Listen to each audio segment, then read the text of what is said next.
Messieurs et chers collègues, je déclare la séance ouverte et passe la parole sans plus attendre à Monsieur Laval, vice-président du Conseil.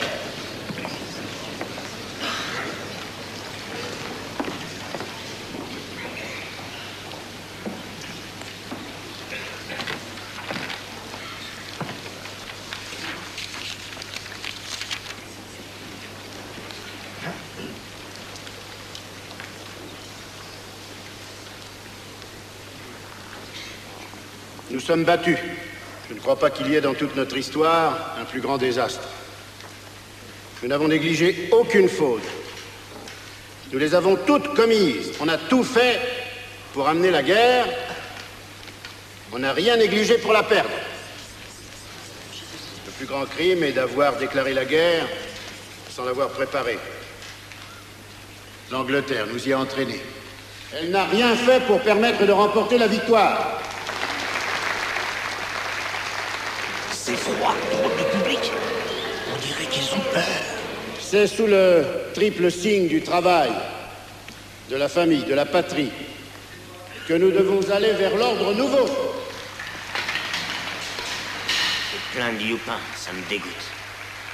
Nous n'avons d'autre chemin à suivre que celui de la collaboration loyale avec l'Allemagne et l'Italie. Cette collaboration, je l'ai voulue pendant la paix.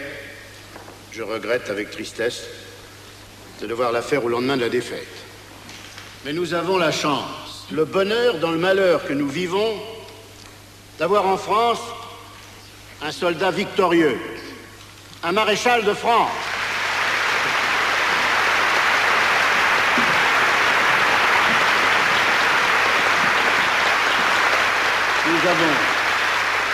Nous avons la bonne fortune de nous abriter derrière lui pour assurer le salut du pays.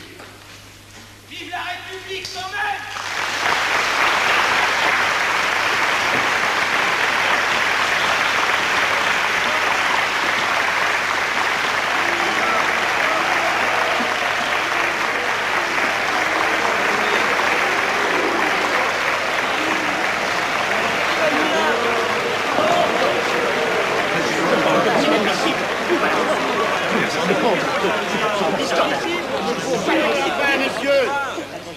Songez donc au spectacle que nous offrons à l'étranger, à messieurs de la presse internationale.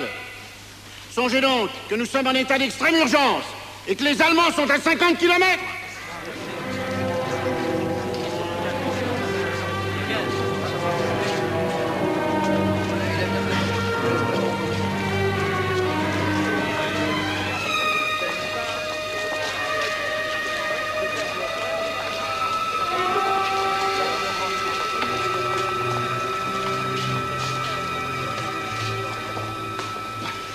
Je les ai roulés dans la farine. 569 pour, 80 contre, 17 abstentions. Pas un seul amendement. Même Herriot s'est donné le luxe de faire votre éloge. Alors des manœuvres, bien sûr, mais pas d'opposition de principe. Renaud. Seul à son banc avec son bonnet d'âne. Blum n'a pas ouvert le bec, ils ont été parfaits. Venez au balcon, monsieur le maréchal.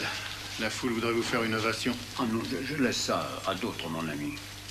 Eh bien, allez vous reposer, soldat Laval. Vous avez bien mérité de la patrie.